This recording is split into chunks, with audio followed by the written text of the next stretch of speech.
Écoutez, je n'ose pas imaginer que le gouvernement reste dans sa position actuelle de dilatoire et de silence par rapport à nos revendications. Parce que vous avez compris que dans le pays, c'est un ras-le-bol général. Et quand on est gouvernant et qu'on est dans l'action publique, il faut faire attention à un certain nombre de signaux.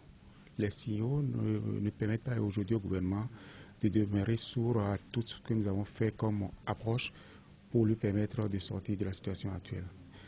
Et donc, nous avons la force sociale avec nous. Nous avons les travailleurs, les citoyens qui sont frustrés, qui sont démotivés. Et il n'est pas concevable que des gens qui nous dirigent et qui se disent les plus compétents du monde, les plus intelligents du monde, restent sourds à ces signaux-là. Vous savez, il y a des choses pires que même que la fronde. Il y a le silence. Le silence peut être foudroyant parfois. Et lorsque vous vous retrouvez dans une situation où tout le monde vous regarde et se dit « il n'a qu'à faire, on va voir », ce n'est pas bon pour un gouvernant, ce n'est pas bon pour une gouvernance. Je voudrais souhaiter sincèrement que le chef de l'État permette à l'initiative qui a été prise par le président du Conseil économique et social, cette médiation qui se propose, je voudrais lui suggérer fortement de la saisir et de permettre que la médiation aboutisse à une rencontre de vérité que nous souhaitons tous entre le gouvernement et les acteurs sociaux que nous sommes, afin que nous puissions discuter. Pour nous, la finalité n'est pas la grève. La finalité, c'est de régler les problèmes de sortie de l'impasse actuelle.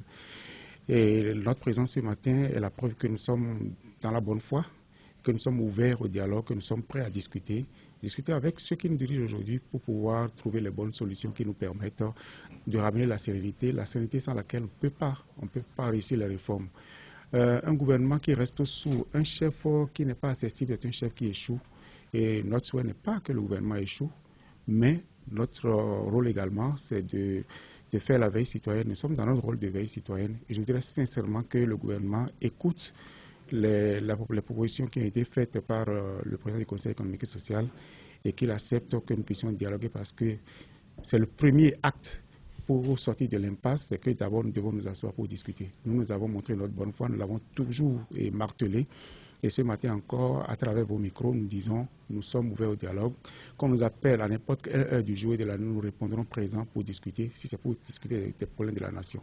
Maintenant, si on choisit de considérer qu'on est tellement fort, si fort qu'on peut écraser tout le monde, vous serez là pour faire le bilan avec nous. Merci.